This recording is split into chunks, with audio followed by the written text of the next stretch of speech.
에스더입니다. 2018년도 2월 18일부터 개최되었던 국제 자금 세탁 방지기구 총회 결과 자료 함께 보고 계십니다. 지난 시간에는 2회에 걸쳐서 보도자료 1페이지에 대해서 함께 읽어봤습니다. 자, 오늘은 드디어 1페이지를 끝내고 2페이지로 넘어가겠습니다. 회의 결과 주요 내용 첫 번째, 차기 부의장국을 선출하다. 중국이 차기 부의장국으로 선출되었음. 중국은 부의장을 거쳐 31기 2019년 7월부터 20년 6월까지 국제자금세탁방지기구의 의장국이 되며 이는 아시아 국가가 의장국을 역임하는 네 번째 사례가 됨. 여기 20기에는 일본이 했었고 23기에는 홍콩이 했었고 27기에는 한국이 했었고 다음 차차기에는 이제 중국이 의장국을 역임하는 것입니다. 자, 완장 하나 채워주면 어떻게 해야 됩니까? 자기가 총대를 메고 자기가 치운 똥을 처리해야 되지 않겠습니까? 응? 그래서 완장 채워주는 거 아닙니까? 자, 일본이 미국한테 대드는 세계에서 제일 무식한 나라죠? 옛날에 2차 세계대전 때 일본이 미국한테 한번 무력으로 대들었고 또 80년대 90년대에 금융으로 미국에게 대들었죠? 그러다가 일본이 뭐 잃어버린 20년이다, 잃어버린 30년이다, 장기 불황이 오지 않았습니까? 자, 일본을 의장국으로 앉혀놓고 일본 내에 자금 세탁 시스템을 한번 싹 다 청소하지 않았을까? 자, 이렇게 생각을 해보고요. 그 다음에 홍콩은 97년도에 중국에 반환되지 않았습니까? 홍콩을 의장국으로 앉혔다라는 것은 중국을 겨냥했다라는 뜻인데 2001년도 당시에는 중국은 경제를 개방을 했지만 서방의 금융 시스템이 안착되어 있는 그런 상태는 아니었기 때문에 중국을 직접적으로 건드릴 수는 없고 홍콩을 이용해서 중국의 금융 시스템을 좀 투명하게 만드는데 지렛대로서 활용한 게 아닌가 이렇게 생각을 해봅니다. 그리고 2015년에 한국이 의장국이 되었죠. 자, 이때 당시에는 어떤 문제가 있었냐. 북한이 핵무기를 만들고 있지 않았습니까? 북한이.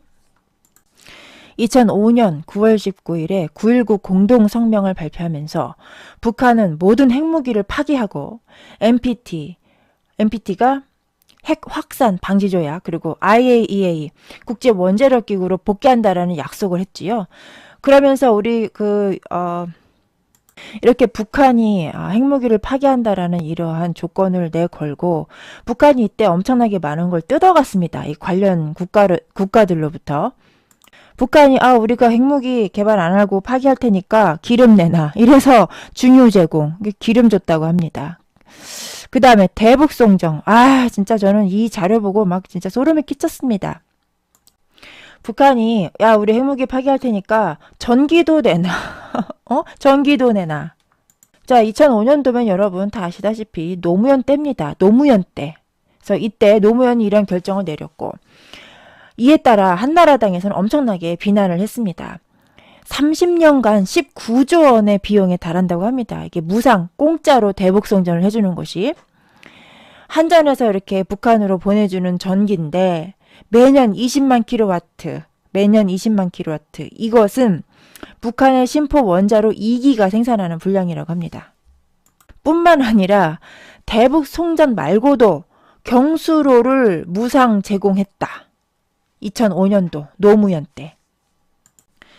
자, 바로 1년 뒤 나 핵무기 파기할 테니까 기름 줘, 전기도 줘, 경수로도 해줘 이래가지고 다 받아 처먹고 2006년도 1년도 안 돼가지고 1차 핵미사일 실험 했죠. 2006년 10월 9일 1차 핵실험을 단행했다.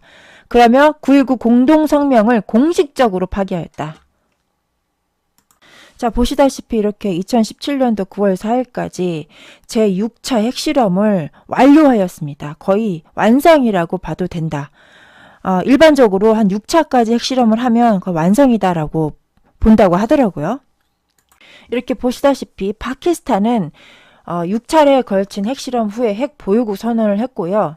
인도는 5차례 핵실험을 하고 나서 핵 보유국의 지위를 얻게 되었습니다. 인도랑 파키스탄이랑 경계 국경선이 붙어 있는 거 여러분 다들 알고 계시죠? 그래서 인도가 6번 핵 실험하고 나서 핵 보유국이 됐으니까 인도와 경쟁하고 있는 파키스탄은 그래 우리는 한 번 더 해. 이래가지고 한 번 더 했다는 얘기가 있습니다. 그러니까 미국의 입장에서 보기에는 이렇게 핵 경쟁을 하다 보면 주변국들도 나도 핵 개발할래 이런 일들이 발생하기 때문에 인도와 이 파키스탄의 사례를 보고 핵이 확산되는 것을 방지하는 것이 굉장히 중요하다라는 인식을 하게 된 것이죠. 그래서 북한이 이렇게 6차 핵실험이 완료됐음에도 불구하고 핵 보유국의 지위를 인정해주지 않는 것입니다. 자, 어찌되었건 우리가 2015년도에 자금세탁 방지 기구의 의장국이 될 당시에는 북한은 이미 3차 핵실험을 마친 뒤였습니다. 그럼에도 불구하고 대한민국 정부에서는 이 북한에게 꾸준하게 전기 퍼줘, 기름 퍼줘, 뒷돈 대줘, 인도적 지원해줘. 물심양면으로 북한의 핵개발 자금으로 쓸 수 있는 그런 자금들을 계속 보내주고 있는 거 아닙니까? 아이고 그러면 한국 의장 한번 해야 되겠네. 자금 세탁 방지기구 의장 한번 해서 한번 이렇게 청소 좀 한번 해야 되겠네. 그럴 필요성이 있겠죠, 여러분? 여러분이 보기에도. 이렇게 국제기구에 우리나라 같이 힘없는 국가가 물론 경제 규모는 크지만 국제사회에서 어떤 패권의 관점에서 봤을 땐 힘이 있는 국가는 아니지 않습니까? 이런 국가를 의장국으로 앉혀놓은 데에는 야, 좀 똑바로 못하냐? 똑바로 하자. 완장 채워주는 겁니다. 똑바로 하라고. 자, 저의 영상을 보면서 참 고생하는 사람들 많죠? 지능 수준이 딸리는데 이거 이해하느라고 되게 고생하면서 모니터링을 하고 있는 좌존 모니터링 요원들, 우존 모니터링 요원들 고생이 많으십니다. 자, 좌우에 각종 알밥들이 댓글을 달면서 딴지를 걸고 말꼬리를 잡고 있는데 자, 어떻게 말꼬리를 잡냐면 이거 어디 북한과 관련된 내용이야. 그냥 한국 잘하고 있다. 한국 똑바로 잘하고 있네. 이런 내용이구만. 자, 이렇게 댓글을 다는 알밥 요원들이 많이 있습니다. 자금세탁 방지기구 총회 결과 보고 보도자료의 마지막 장 6페이지에 가보시면 자금세탁 방지기구의 설립 목적이 명시되어 있습니다. 자금세탁 방지기구의 설립 목적은 마약자금, 중대범죄 자금세탁, 그리고 테러 자금 조달 뿐만이 아니라 대량 살상 무기 확산 금융을 방지하는 것이 이 자금세탁 방지 기구의 설립 목적입니다. 한마디로 이 테러 국가들에 대한 무기 만드는, 무기를 조달하는 그런 돈줄을 차단하겠다라는 것이 자금세탁 방지 기구의 설립 목적입니다. 전 세계적으로 다 소문난 테러 국가 어딥니까? 북한, 이란, 이런 국가 아닙니까? 특히 2017년도 10월 6일에는 미국의 국무부에서 북한을 테러 지원국으로 지정을 했습니다. 자, 말꼬리 잡는 좌점, 우점 알밥들. 나 이제 니네들 내 손바닥 아니야. 야, 이거 테러 지원국이지 테러국이 아니잖아. 이렇게 말꼬리 잡을 거지? 사람 죽이라고 칼 쥐어준 놈이나 가서 죽인 놈이나 그놈이 그놈이지. 공범 아니냐, 공범. 그러니까 이 테러 지원국이라는 것은 테러의 공범 국가다라는 것입니다. 따라서 테러 국가들, 테러 공범 국가들의 돈줄을 차단해야 되지 않겠습니까? 그런 역할을 하는 기관이 국제자금세탁 방지기구다라는 것이죠. 뿐만 아니라 2017년도 11월 4일 국제자금세탁 방지기구 총회 29기 총회 1차 총회의 성명서에서는 북한의 확산 금융을 경고한다라는 성명서를 채택하기도 했습니다. 확산 금융이란 단어가 좀 어려우시죠? 여기 자세한 설명이 나와 있습니다. 확산 금융은 대량 살상 무기 개발과 생산 등에 사용되는 자금 및 금융 서비스 등을 제공하는 행위이다.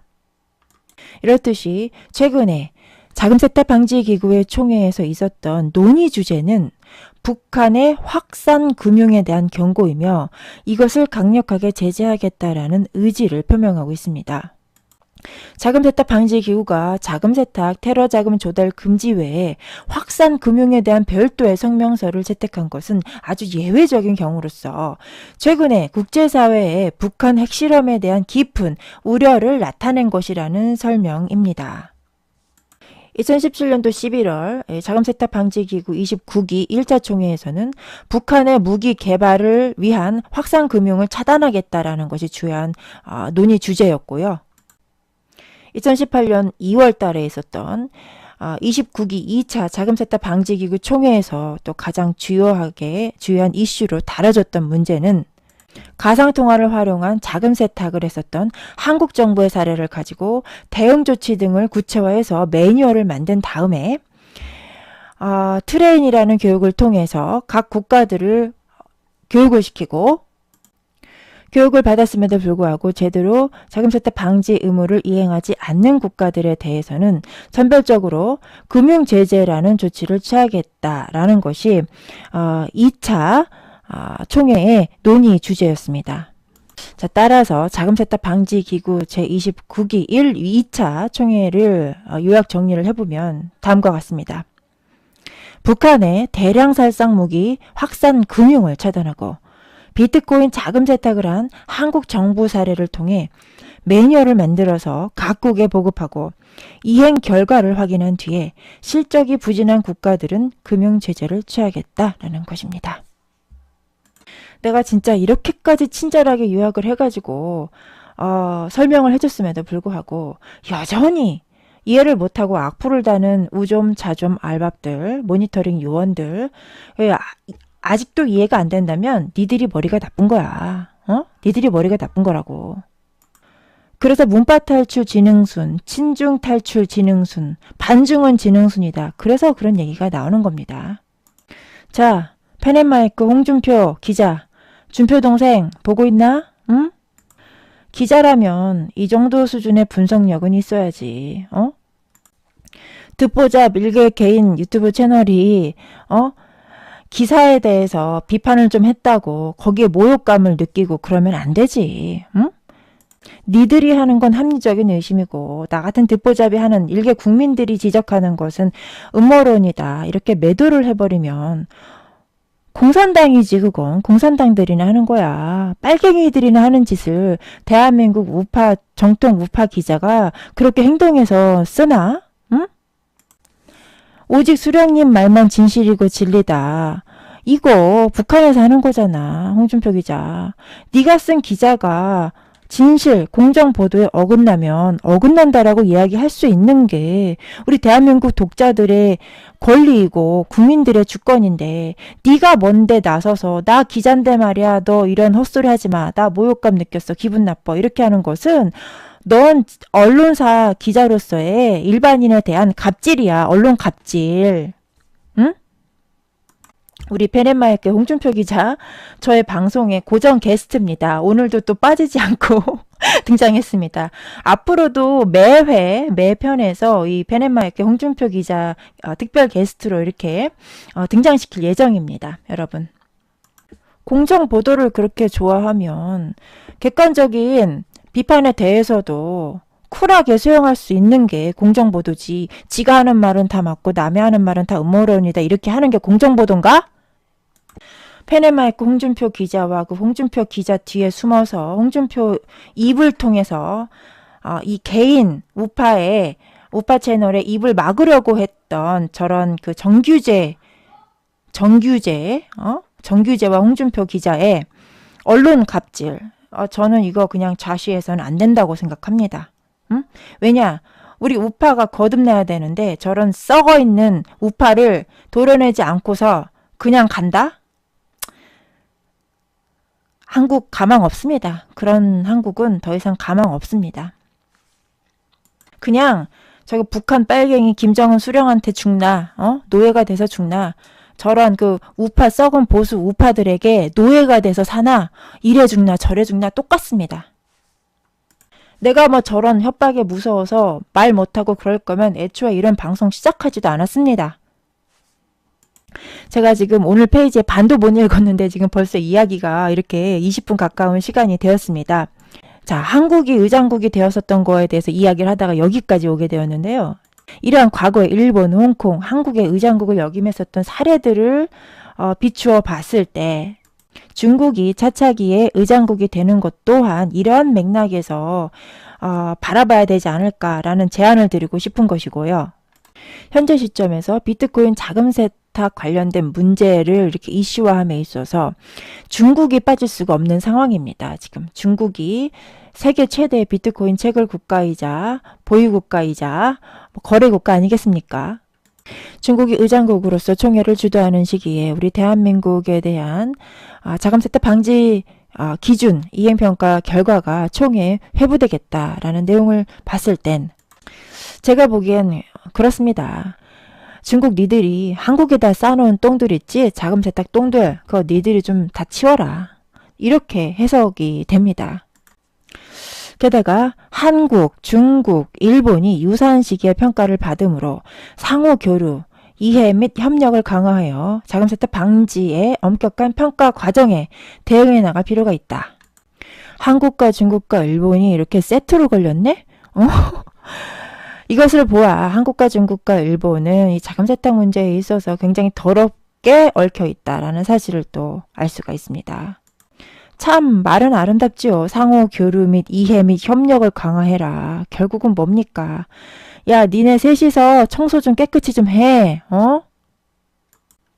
이번에 북한 그 대량 무기 확산 금융 차단하는 거 이번 문제는 니네 다 비트코인으로 얽혀 있잖아. 그러니까 이번 문제, 북한 문제 해결하는 것은 니들이 청소 담당이야. 니네들 셋이서 좀 치워봐. 깨끗하게.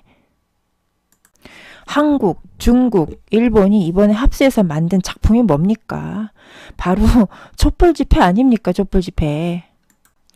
2006년도에 있었던 촛불 집회를 통해서 한국, 중국, 일본 간의 국제 코민텔은 국제 공산당이 연대를 하고 있음을 우리가 확인할 수 있었습니다.